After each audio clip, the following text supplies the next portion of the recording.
Heads up. Heads up. We got a new journalist in the room today.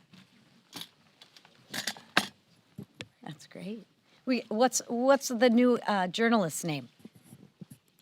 Kate. Welcome, Kate. Wow, Yeah, see? Well, good morning, everybody. So glad to have you here today. This weekend marked 6 months since President Donald Trump returned to the Oval Office, and boy, has it been historic. Together, we have secured the border, restored peace through strength, squashed inflation, supercharged our economy, and delivered on the one big, beautiful bill. America is safe, prosperous, and great again. But Democrats continue their dangerous rhetoric. That is endangering law enforcement agents. I mean, an officer gets shot by an illegal alien in New York. Do you think that's a coincidence? Because I don't. It's their policies, it's their rhetoric. You know, my question is, did their policies lead to this rhetoric and all this rhetoric lead to this attack? Ask yourself that. I'll let you be the judge of that. Do you think their policies and their rhetoric hurt law enforcement agents or help them? Just ponder on that for a minute.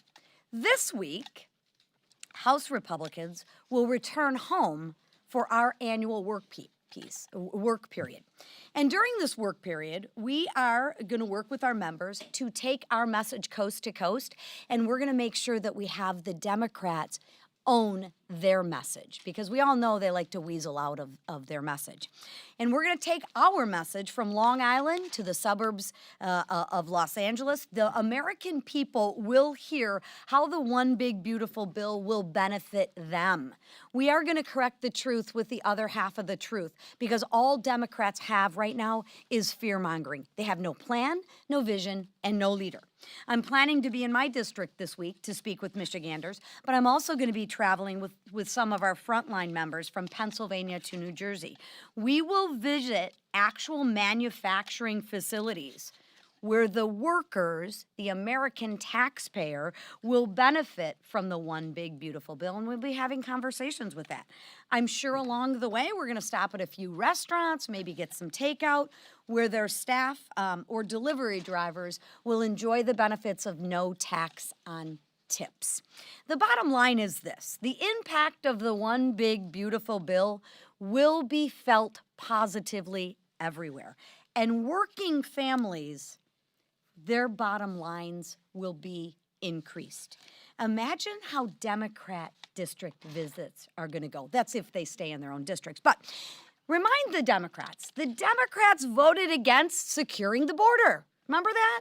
They said, Biden said, we can't do that. No, we just needed a president who actually could do that. So remind the Democrats that it's the Republicans who are actually unleashing American energy.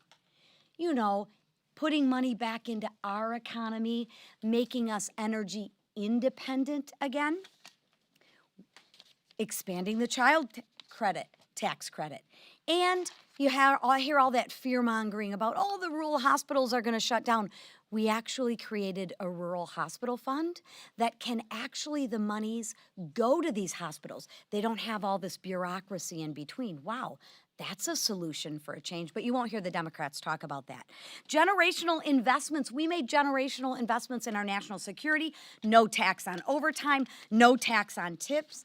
Every single Democrat voted to kill millions of jobs.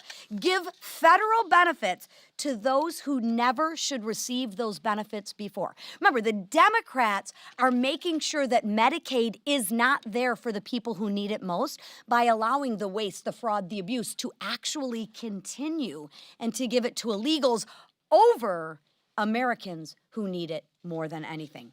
And take those $1,000 of paychecks from hardworking Americans. Remember, they voted to increase every single working family's tax rate. I'm so sick and tired of hearing, oh my gosh, it's a tax rate for the rich. No, it's not.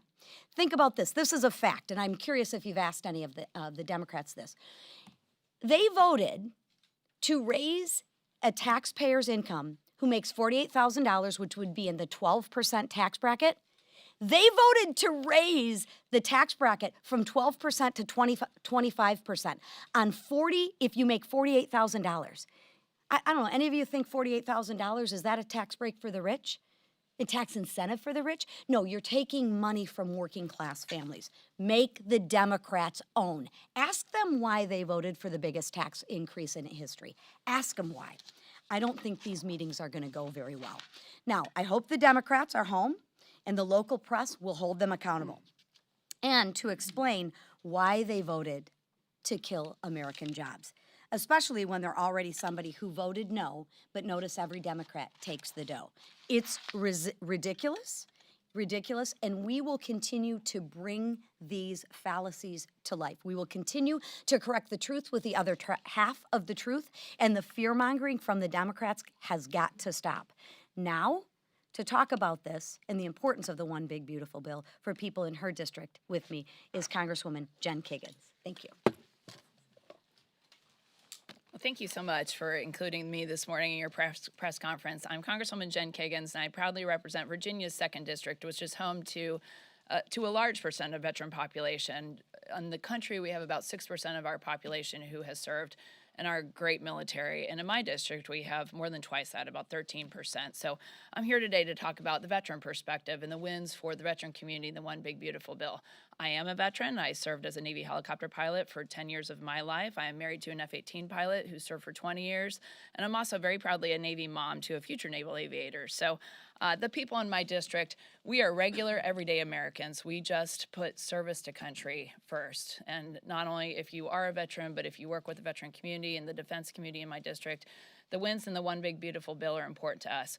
We are hardworking, we are business owners, we are small business owners, we are parents, we are moms and dads, we are people who care about community safety.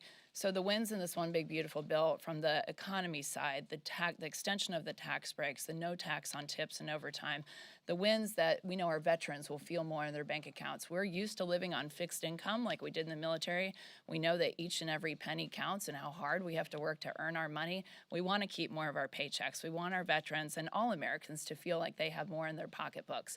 So those are the biggest wins for the veteran community.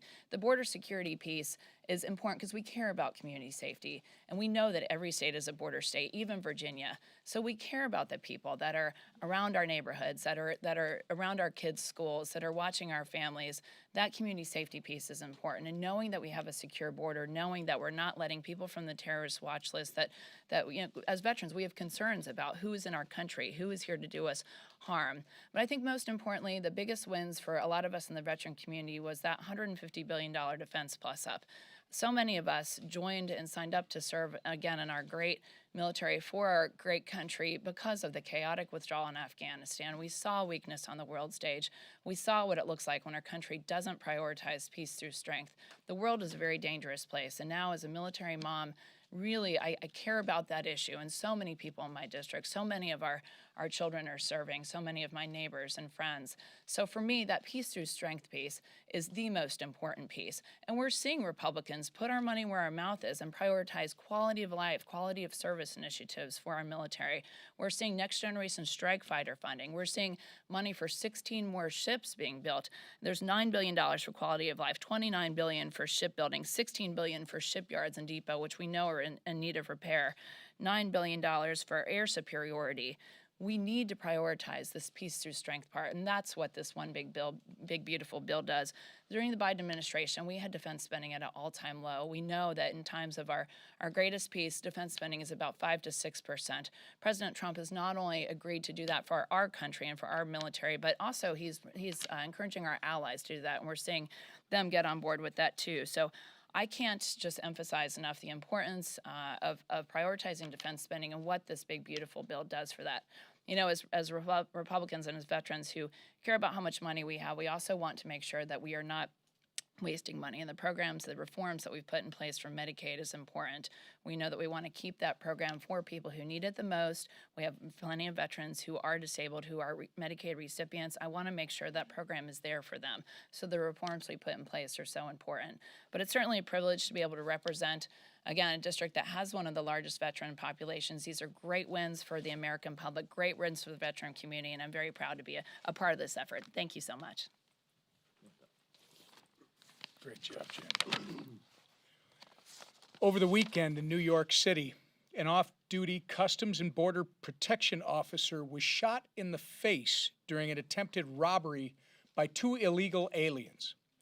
These 2 criminals were allowed into our country by the Biden administration, where they both have gone on to commit multiple crimes.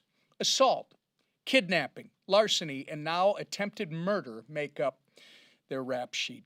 Senseless, dangerous sanctuary policies put these criminals back on the streets after their numerous arrests, enabling them to wreak havoc on innocent Americans.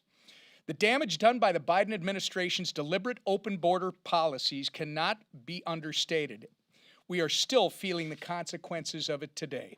But President Trump, DH Secretary Noem, and Border Czar Tom Homan are turning the tide.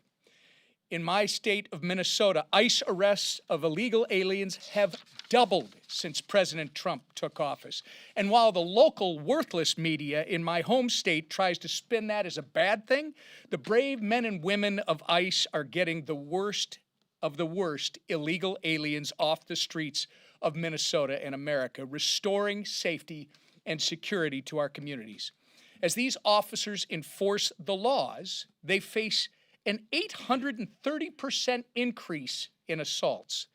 To the ICE agents risking their lives to keep us all safe, thank you. To the Border Patrol agents and custom officers securing our border, thank you. The One Big Beautiful Bill supports their efforts by giving them the tools they need to continue this critical work, including more ICE officers, more Border Patrol agents, more border wall, and more detention space. These resources strengthen and make permanent the great success that President Trump has already had securing the border and deporting criminal illegal aliens. The One Big Beautiful Bill delivers historic border security wins. It delivers historic border security wins, and we're all safer for it. With that, the Majority Leader. Thank you, Whip. Well, it's been a very busy first 6 months working with the Trump administration to deliver critical wins for hardworking families across America, to deliver wins on those issues that we all ran on, the things we said we would do if we got a Republican White House, Republican Senate, and Republican House. And of course, the One Big Beautiful Bill really is the epitome of so many of those victories, but that's not all we've done.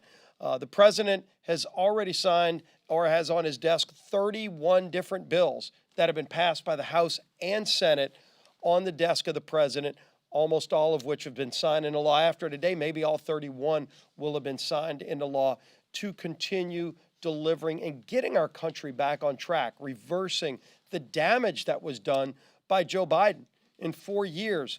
What the Democrats did working with Joe Biden, not just to increase inflation, increase interest rates, to increase regulations and rules that stifled the ability for small businesses to grow. We've been working hard to reverse all of that. And while we are celebrating all of these wins, we are not tired of winning. And the American people aren't either. That's why this week we still have more bills on the House floor, but we also have a lot of work being done in our committees. The Appropriations Committee this week is taking up 3 more appropriations bills in full committee. Tom Cole and his members have been doing an incredible job of getting their bills out of committee. The House has already passed over 60% of all government funding over to the Senate. And this week we're going to see something that hasn't happened in years. The United States Senate is finally taking up a House appropriations bill. That should be something that's always going on in Congress, where you see the House and Senate doing their jobs together. But Chuck Schumer, for years, refused to participate in a normal appropriations process because he wanted shutdowns. He wanted chaos. It's one of the reasons the Democrats lost the Senate, is because the American people didn't want that dysfunction. And John Thune promised there would be a new day in the United States Senate, and Leader Thune is delivering on that. And one of those commitments he made is that we would have a normal working appropriations process, and they're actually doing that this week. moving the Milcon VA appropriations bill, and continuing to move more of the bills that we're sending over from the House. And so as the American people see Washington working for them for a change, we're also going to be going during this district work period and explaining to the American people what's been in a lot of those bills, because the Democrats have been lying over and over and over again about tax cuts for billionaires. They're talking about hospitals closing. Everybody in America is going to die, according to every Democrat. And of course, when the American people look at what's in those bills, they're going, wait a minute. You know, the waiter and waitress in America who averages $32,000 a year is going to get about $1,700 more dollars in their pockets. That's real money for working people. And every Democrat voted no. You know, so while they're going back home and explaining and lying about the bills, we're going to start panning out across the country, telling the truth about what really is happening in the economy for working families. And we're proud of that. We're not done delivering, but I think it's important that we take some time to talk about what we've already done and delivered as we continue to move more bills. Like I said, a lot of work being done this week in committees. Energy and Commerce has taken up the NIL bill. You're seeing Judiciary focus on that report. It's been covered pretty well, but I think there's a lot more to the story about the Russian collusion hoax that started under President Obama, and some of those facts are finally starting to come out. You know, it's interesting to see Democrats want to talk about Jeffrey Epstein all of a sudden. For 4 years, Democrats hid and covered up the Epstein files. They did. They had it for 4 years. And Trump's in the courts right now trying to get a lot of that information unsealed so the American public can see it. But we're going to continue pushing for that transparency. Our committees are going to keep working to deliver more results for American families. That's what we've been doing. That's what we're going to continue to do, while Democrats just vote no. They hide, they lie, they try to talk about what they would do if they were in power, but of course everybody knows what they did when they were in power. They moved a far-left socialist agenda. They're about to elect as their new party leader a socialist Marxist mayor of New York City. And half the Democrats, they all want to meet him and take selfies with him, and yet they're not sure if they're going to endorse him or not. But the bottom line is that's where their party has moved, in Washington, in New York. But that's not where America is. Republicans are delivering for Americans, for hardworking families, all across the political spectrum. And that's why this economy is finally starting to move in the right direction. Our speaker, who's never slowed down, who's never accepted failure as an option, the man who continues to work and is so patient, listen to our members, and then ultimately delivering with President Trump on this great agenda, is our Speaker, Mike Johnson. Thank this leadership team and all of you. Good morning. Thank you. Representative Kagan's doing an extraordinary job for Virginia and our military families and all of the issues she works so hard on. Thank you for all that hard work.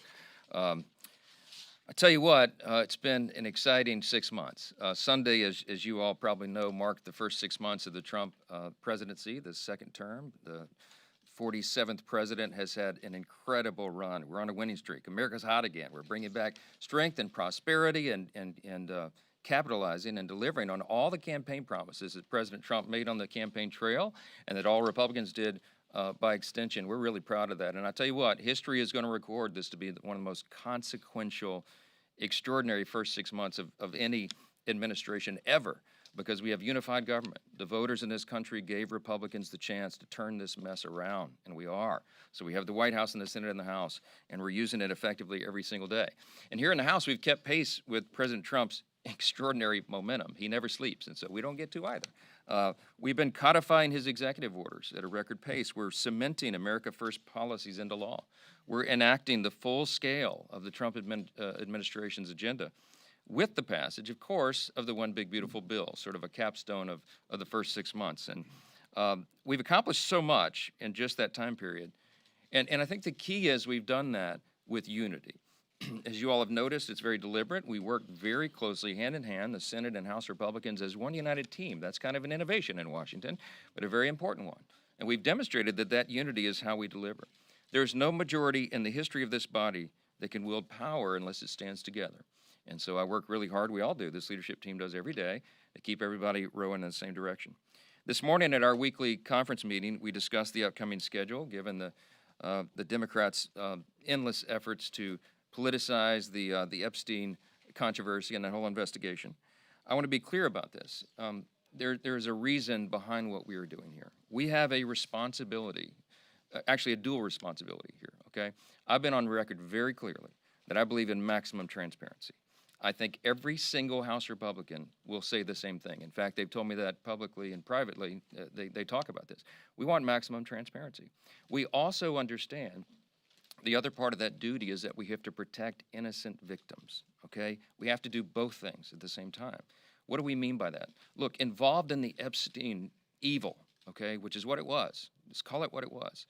There are innocent victims of those unspeakable sex crimes, okay? Some of them were minors, some of them were not. When the Epstein records are turned over to the public, which we must do as quickly as possible, we have to also be very judicious and careful about protecting the innocent. I think everybody in the country should understand the necessity of that. It is the standard. I used to be a litigator. It's the standard in the court of law and the courts. It's the standard in law enforcement. Anyone who's served in law enforcement understands the necessity of that. It is the standard with government agencies. We protect the innocent. So we cannot be careless in an open release like that. You have to be very careful. The president himself has said that he wants maximum transparency and all credible evidence to be turned over to the American public so that everyone can make their own decisions. We're owed that. And we want any individual who's been involved in any way in the Epstein evils to be brought to justice as quickly as possible. And the law should be brought down upon their head. We're unequivocal about that, okay? We have to make sure that the credible evidence is revealed, and we're doing that. The president has made a request to the courts in the grand jury testimony and the files there, for example.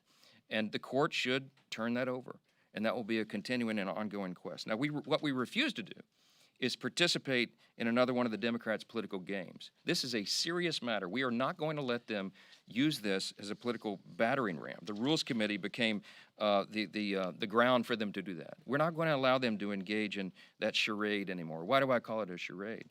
Because the Democrats are trying to play gotcha politics right now when, as the leader just pointed out, they don't have any moral high ground on this at all. They controlled the Department of Justice for the last 4 years. Has anyone forgotten? They had all these files the entire time. They sat on everything Epstein related for 4 long years while President Biden was in office. You could draw your own conclusions as to why, but we've been intellectually consistent the entire time. And I want to say this about my colleagues Ro Khanna and Jim McGovern and Hakeem Jeffries and so many others. They've tweeted about Epstein countless times in the last 2 weeks, but go back and look at their social media accounts, we have, and their public comments. They had exactly 0 posts on the subject for the last 4 years of the Biden administration. Interesting, isn't it? We all understand that the America First agenda and the American people are best served by putting an end to the Democrats' sideshows. And that's what we're doing by not allowing the Rules Committee to continue with that nonsense this week. As was noted, we've got tons of very important work going on here. The leader just gave you a small sampling of it. But we're done being lectured on transparency by the same party that orchestrated one of the most shameless, dangerous political cover-ups in the history of this country or any government on the face of planet Earth. If the Democrats want to talk transparency, I'm happy to rewind the tape. 366 days ago, President Joe Biden was unceremoniously forced off the Democrat ticket. Everybody knows why. Even after millions of Americans had already cast their primary votes for him, the self-proclaimed party of democracy threw out their nominee, the sitting president of the United States, for his disastrous debate performance. On the debate stage, President Biden revealed to the American people what Democrats in Congress spent 4 long years trying to hide, that the President of the United States of America was in rapid mental decline and unable to continue serving as the leader of the free world. I'm going to say that again. The man holding the most powerful office on the face of the earth, who we now know was being propped up by his staff and Democrats in Congress, was in rapid mental decline. It was as shocking as it was dangerous, and they all participated in it. Nearly every single one of the Democrats who shamelessly attempted to pull the wool over our eyes still holds office today. You ought to be chasing them down the hallways asking for their responses on that. We released a 14-minute long video yesterday with just a small sample of the countless receipts of the Democrats at every level spending this fantastical lie to the American people. I encourage every reporter in this room to go watch that. You ought to use the clips and you ought to go ask them about it. And remember that the same Democrats who lied to us for years are now trying to convince you they stand for transparency. They participated in one of the greatest political scandals in all of history, and the House Republicans are not going to allow this to be whitewashed from the historical record. We'll continue to investigate and shine light on those who perpetrated this and provide answers directly to the American people. Now, President Biden's mental condition was poor, but his legacy of achievement in office was even worse. And I've said many times, after those 4 years of Biden and Harris, every single area of public policy was in a disastrous state. In Congress and the White House, we've been hard at work from day one of this Congress, day one of the Trump administration, trying to undo all that damage of the last 4 years. And we're laying the foundation for what will make our country safer, stronger, and more prosperous than ever before. The American people gave President Trump a clear mandate to enact his America First agenda, and Republicans answered the call. To date, we've enacted 50 of the president's executive orders, from reining in bureaucratic waste, fraud, and abuse, to passing common sense legislation, to delivering our once-in-a-generation legislative victories through the One Big Beautiful Bill. Let me give you a quick summary. Americans asked for secure borders and safer communities, and Republicans delivered the largest investment in border security and interior enforcement on record. And with the Halt Fentanyl Act and the Lake and Riley Act, we're making sure American communities are safe from deadly drugs and illegal aliens that have taken far too many lives. The American people asked us for bigger paychecks and more affordable gas and groceries, and we delivered on that too. We delivered the largest working and middle-class tax cut in the history of the United States. And we've torn down Biden-era regulations like the California EV mandate that was just madness, and worked against working families and American energy dominance. The American people demanded fiscal sanity, and Republicans delivered again. We passed more than $1.5 trillion in spending cuts so the government can begin to live within its means again. All of this is real, positive change for American families. The kind that they are going to directly feel in their bank accounts, they're going to see it in their neighborhoods, and they're going to count on it for years to come. Any of these individual feats as standalone bills would have been considered historic achievements by any Republican Congress. And we got them all done, all together, in one big, beautiful bill. And the more the American people hear about that bill, the more they like it. There was a Harvard Harris poll that recently surveyed the individual titles, the individual pieces of the big bill, and they found that 17 of the 21 major proposals polled had a majority of support. That's including things like reducing federal spending and imposing common sense work requirements on public assistance. But while the American people continue to learn about the bill, they'll also begin to feel its positive effects because we did this on a very aggressive timetable. As you all know, we put it on an ambitious timeline to be delivered. Many in this room said it wouldn't succeed. You wrote about it. I read all that. That's fine. We said we needed 6 weeks to craft our House budget resolution, and we passed it in February. We said we'd pass our House version of the One Big Beautiful Bill by Memorial Day, and we beat that deadline by 4 days. We said we'd pass it through both chambers and get it to the president's desk for signature by July 4th. And what happened? We had a big, beautiful signing ceremony at the White House on Independence Day. It was a historic day, and it's a testament to what this House Republican Conference can accomplish when we remain united and working towards a common goal. Last thought here on closing note. This is the last leadership press conference before we enter the August district work period. Around here, people call it the August recess. It is not that, okay? So I know that lots of people in the press corps are going to be able to enjoy some downtime with friends and families, and we commend you for that, but House Republicans aren't going to get to participate in all that stuff because this month of August is not a vacation. This is arguably the most important work month on our calendar. Why? Because our members go home, they connect with their constituents in person, they host roundtables with local businesses and organizations, they meet with community stakeholders and local officials, really, really important components of the job. And frankly, they need to cut through the false and misleading claims about the One Big Beautiful Bill from the media and the Democrats. As I mentioned, the more people know, the more they greatly favor the bill that we passed. And House Republicans are going to spend the month highlighting how it will positively impact our districts and our communities. With that, I'll take a few questions. Mr. Speaker. Chad. Good morning.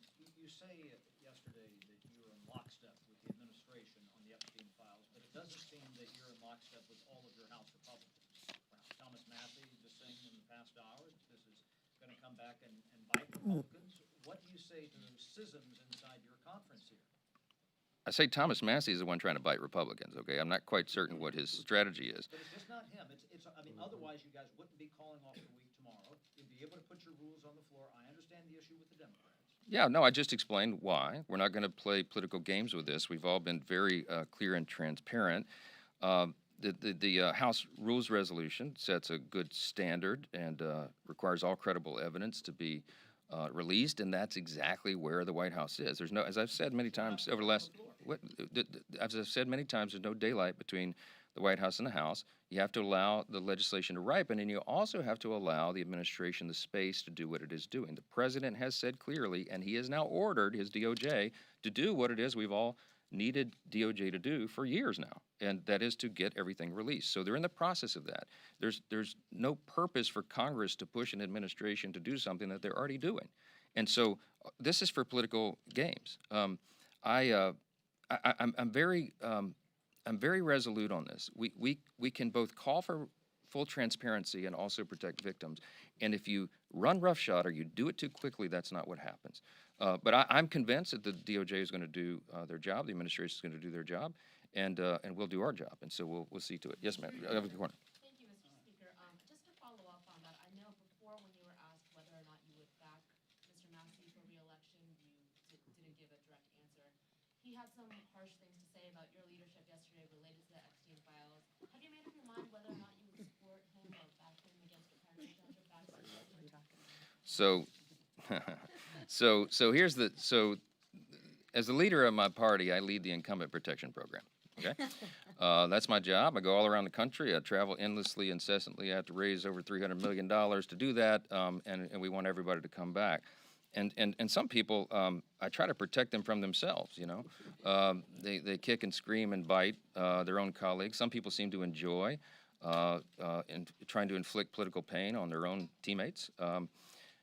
I'm not going to address anybody individually, but I'll tell you that some here are much more frustrated than others. There's a small, tiny handful, but one in particular who's given me lots of consternation. I don't understand Thomas Massey's motivation. I really don't. I don't know how his mind works. I don't know what he's thinking.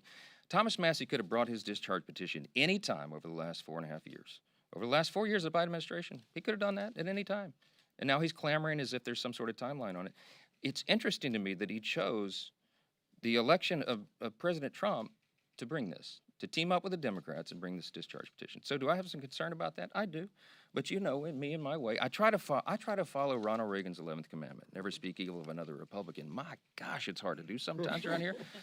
I also try to follow the scripture. You know, it says, bless those who persecute you. So let me just say about Thomas Massey, could you just accept my Southern, bless his heart?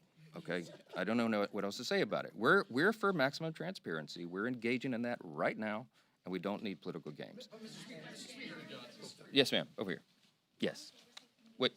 I was pointing at her. Go ahead. Sorry. So health insurance companies are requesting 15% premium increases for next year. They're citing the expiration of the Obamacare subsidies. Are Republicans thinking about this? Is there any possibility that they would look at extending those subsidies or any other things to decrease health insurance? I think that goes to the end of the calendar year, so we'll have discussion about the issue later, but it hasn't come up yet. I mean, but it's on the radar. Back row, yes. Two questions. First is, did the president or anyone in the administration ask you to delay the resolution until after recess? No, but I, as you all know, I speak to the president multiple times a day on a typical day, often, always. And what I know about the president's heart on this is that he agrees with everything I've said here today. He wants maximum transparency, but he's also very insistent that we do not subject people who have already been victims of unspeakable crimes to further public scrutiny. And it would be a very dangerous thing to put those people's names out or to do a release of information in a way that is haphazard where they could be easily unmasked. And so you have to be very careful about how you do that. I think we have a moral responsibility to do that. We have a moral responsibility to expose the evil of Epstein, and everybody was involved in that. Absolutely. And we're resolved to do it. But we also have an equal moral responsibility to protect the innocent. And that is a fine needle to thread. And we could all give ourselves easy political cover and come out and do something in a haphazard fashion, but I would not be able to sleep at night because I know our legal responsibility. I understand what the legal standard is, but more than that, the moral standard, okay? So we're going to do this, and we're going to do it expeditiously. We're going to do it the right way. What is popular isn't always right, and what is right isn't always popular. I had an 8th grade teacher tell me that one time. I carried it with me my whole life. We're going to do the right thing here. And the American people at the end will see that we did that in the right way and on the right timetable. Yes, sir. Wait, hold on, wait a second. What'd you say? Wait, did she say it? She did earlier. Wait, come up here. I didn't hear. You gotta say it loud. Stand right here and tell them. Tell them. Last question. Last question. Yes. Yes. Thank you. Wait, over here under the clock. Yes, sir. Yes, sir. Yes, sir. No, behind you, right here. Sorry. Go ahead. Thank you so much, Mr. Speaker. Russia is still bombing Ukraine, and a lot of Ukrainian civilian people are still dying. Do you consider sanctions on Russia before the 50-day period? We were talking about sanctioning Russia, but I think the House and the Senate agree, the White House having given that deadline of 50 days, we need to allow the Commander-in-Chief and the administration and the Secretary of Defense and the Pentagon to do what they're going to do, and we'll see how that plays out. But I can tell you, the appetite here is that we've got to bring accountability to Vladimir Putin and make this war cease. We need peace over there. It's gone on too long. Too many innocent people are dying, and we don't want further American involvement in this at all. But I do think what NATO is doing and our allies around the world may be effective. I think we've all had enough of it, and we hope it comes to an end soon. But we trust the Commander-in-Chief. He's restoring peace through strength. This is a big part of that. Thank you all so much.